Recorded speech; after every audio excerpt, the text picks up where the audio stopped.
Joseph Robinette Rogan, he's been falling off a little bit. Now, I just want to warn you guys ahead of time. Jordan Peterson went on this broadcast with one intention, and that is to, of course, gain prominence and you know, have some media about him. But, like, he wanted to trigger the libs, okay? He said it.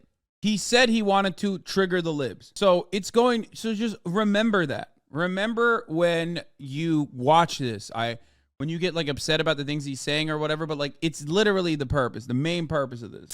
The Joe Rogan Experience. So we decided to have this conversation because of what's going on with you in Canada. Oh, yeah. And that your clinical psychology license is in jeopardy because you have opinions about politics that they disagree with, which is a very dangerous and bizarre turn of events. Well, it's your fault, actually. You know, I told you, I think, a week or so ago. What the wearing the ugly ass suit, bro? We talked about this. Okay, so let me give you some background here. So I want to know how it's my fault. I will. I'll tell you. A lot of things are your fault, as it turns out. Oh, no. Yeah. So the College of Psychologists has basically levied what are equivalent to about 13 lawsuits against me simultaneously. Now, the reason Bro, these dudes love LARPing as villains. They're so funny. Bro, no one is afraid of you, dog. You are an effete lib. Like, you might be transphobic and you're like dunking on the most marginalized individuals in society ultimately, but like nobody thinks you are no one thinks that you are a dangerous individual or scary. call them lawsuits is because they're actions undertaken on behalf of a complainant. Now, the complainant can be anyone anywhere in the world who complains about me for any reason. They don't have to be former clients. They don't even have to be anybody I've ever met. They don't even have to have met anybody I've ever met. So, you know. So it could be someone online. Well, it is. All this is pretty much, all these complaints are someone online. None of them are my clients, although half of them claim to be falsely. And the college didn't throw out their complaints despite that. So, which is really quite interesting. And what are the complaints? Well, okay, let's see. The one complaint is about the tweet I made about Ellen or Elliot Page, and when I said that a criminal physician cut off her breasts and that pride was the sin. So now I'm in trouble again because I just said the same thing. One was about Sports Illustrated cover where they featured that overweight model, and I tweeted out "not beautiful," and I guess that was something like fat shaming. Well, you have such a twisted view on Jordan. If you actually listen to what he has to say, there's merit to it. Yeah, you're right. I think two consenting adults getting like a mastectomy is actually the same as like Nazi experimentation. You're right. You're so right. Or that like, you're right. Sorry.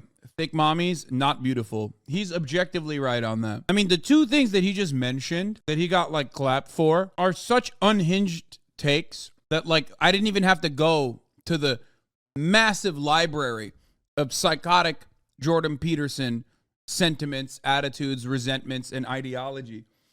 He just clowned himself. And you, my friend, are even worse than the clown. You are the defender of the clown. I don't remember exactly what the charge was. And then I criticized Justin Trudeau and a former... Like, centrists are... Oh, one last thing I gotta say. Centrists are so stupid. They're like, you just don't want to hear what he has to say? Hey, dumbass, this is a 9-minute video. I clicked on it. I very clearly want to hear what he has to say. The difference is you don't want to hear me criticize him. Okay? That's what you don't want to do. And I'll make it easier for you. I'll just ban you. You can still watch, but you can't chirp.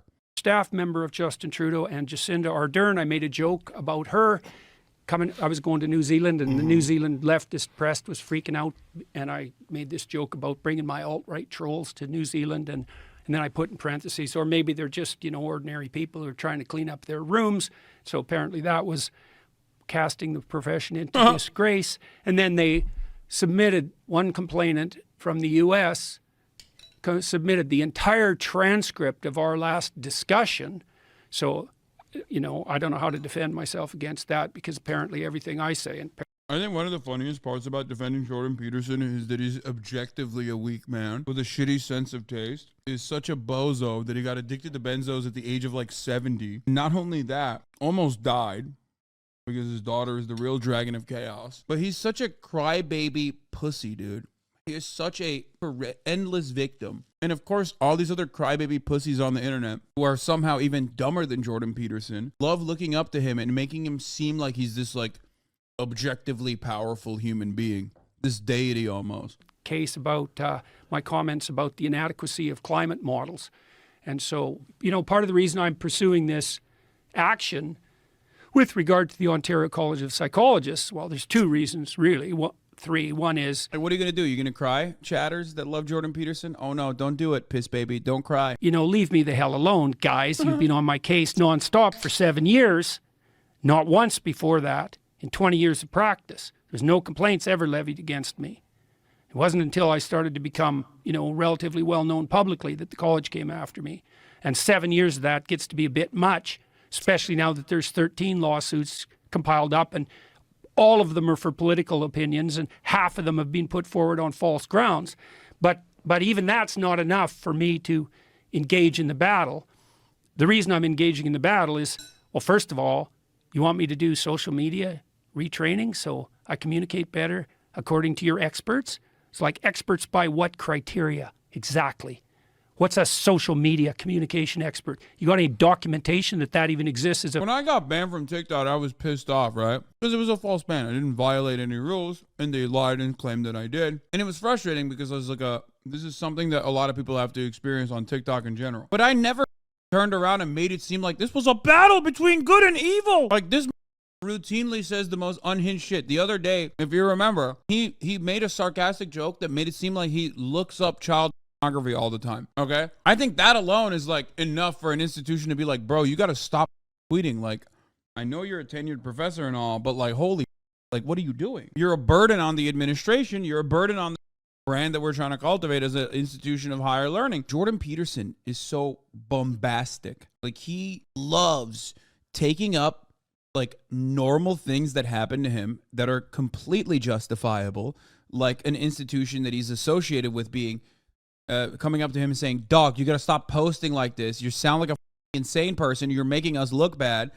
He takes that and goes, this is a crime against humanity. Even the Nazis would allow me to post if given the opportunity. This is worse than Solzhenitsyn's depiction of the Gulag Archipelago. These Stalinists must stop with their warfare against good posts. It's like, dude, no. It's not that brilliant. It's not this like battle between good and evil in the way that you're trying to present it. You're just simply an insane person who's posting like a petulant little baby. You're often wrong, and you make the institution that you are aligned with look bad. It's pretty normal. There is no battle between good and evil. Maybe good and bad posting, and you're posting bad. That's it. Oh, that if you have that social media expert train me, that I'm going to be a better therapist. There's no body of data that suggests that in the least. So I'm not going down that route. We should explain that, because so that I've is already one of been the things. sentenced, right? Yes. This isn't a threat by the college. This is what the situation already is.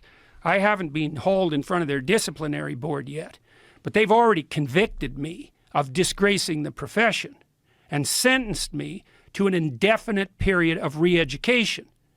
And that's the second most serious punishment that they can levy against a professional. The first is to take away the license. The second is to undergo this retraining and to publicly announce the necessity for that, which they've already done. Zizek's Pervert's Guide to Ideology is a very good introduction to how sensuous ideology often tries to hide as no ideology when it is actually fully acting in an ideological manner. It is a movie that uses pop culture references so even Zoomers can learn.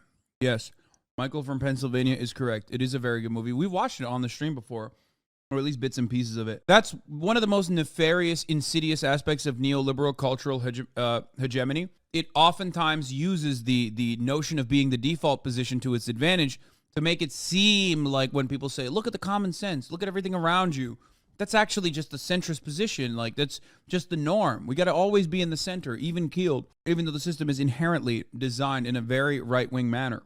Done in my case. And so now I have to sit down with these experts at my expense for an indefinite period of time until I'm trained properly, whatever the hell that means, by the criteria of the so-called Playing noobs, thank you for the 5. experts and the college.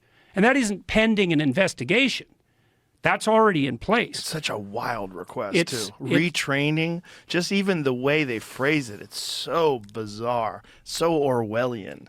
Yeah. You know, Yeah, well, like I said, it's your fault, social- you know. Like Joe Rogan's appeal is that he's a dumb caveman. Okay, that's it. Orwellian is the starting point and finishing point of Joe Rogan's lexicon. That is like, you know, that's his SAT word. Oh, so Orwellian, dude. That's why he has mass appeal. Jordan Peterson, his mass appeal is that he like is someone that Joe Rogan likes because he makes Joe Rogan feel smart. He intellectualizes the Rogan way of thinking and way of living. Because it's the whole transcript of our last conversation. I don't imagine they'll be that happy with this one. So, but the other reason I'm pursuing it, and to the degree that I'm able to keep my head clear during this process, because it definitely makes me angry and really made me angry over Christmas when I was spending Christmas going through the minutiae of all. Yeah, Joe Rogan's appeal is that the general population can relate to him. Average intelligence looks and kind of funny, but not really that funny. He also routinely admits that he's a dumb ape. But the more he becomes an out of touch, like multimillionaire, the more his audience despises him for it. Because like there are every single instance, every single time Joe Rogan gets like quote unquote canceled for saying some dumb shit, people yell at him for some dumb shit. It's almost always about him like being an out of touch multimillionaire. He's become this like unhinged weirdo that is so isolated from the average citizen, the average normie. In his like current, Austin iteration of the podcast, where he basically is just like, I am the God King, don't disagree with me. I don't like that. Doesn't matter if I'm like stupid. Instead of, taking a bit of a break and having some time with my family. And so I was very upset about that. But to the degree that I'm upset about it, I'm not doing it right, because this can't be personal. It can't be about me. Part of the reason that I want to pursue this. And Joe does have people who disagree with him on the show. No, he doesn't. He rarely ever has someone who legitimately and genuinely disagrees with him on the show. So much so that if you ask people in the comedy sphere, even they will oftentimes be like aware of what Joe Rogan's takes are so that they don't offend him. Part of the reason we're pursuing an objection to what they're doing on Charter of Rights grounds in Canada is because they're interfering with my freedom of conscience and speech. And again, it isn't even the case that the reason that that's a problem is because it's about me. The reason it's a problem is because the colleges in general, like the regulatory boards of professionals, are doing this to everyone. Lawyers, physicians, teachers, massage therapists. There's all these licensed professions.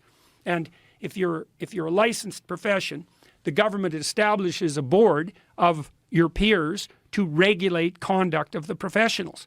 Now, and in a functional time, all that happens then is that generally the people who get in trouble with their own clients, right? With the people they've been dealing with directly. And then the board steps in on the side of the person who's been injured by a pathologically practicing professional. And fair enough.